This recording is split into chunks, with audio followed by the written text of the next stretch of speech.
బ్రహ్మోస్ తయారీలో రష్యాది కీలకమైనటువంటి పాత్ర. రష్యా మనము కలిసి జాయింట్‌గా చేసాం. ఆ చేసినటువంటి బ్రహ్మోస్‌కి సంబంధించి ఎదురైనటువంటి సమస్య ఏంటి అంటే, విదేశాలకు మనం అమ్మాలనుకున్నప్పుడు రష్యాతో కూడా తీసుకోవాలి. రష్యా అట్ట అడ్డుపడుతూ వచ్చింది.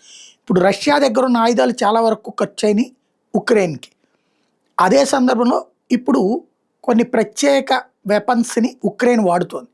ఇలాంటి సందర్భంలో రష్యాకి బ్రహ్మోస్ కావాలని అడిగిందన్న చర్చ ఒకటి నడుస్తోంది.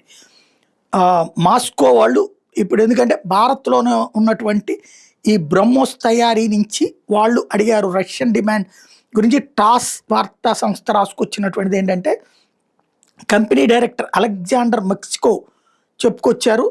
ఆహ్, బ్రహ్మోస్ కావాలని రష్యా అడుగుతోందని.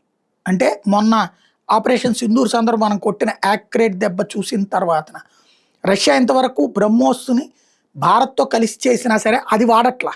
ఇప్పుడు అది వాడబోతోందా? అంటే అవునన్న సంకేతాలు వినబడుతున్నాయి.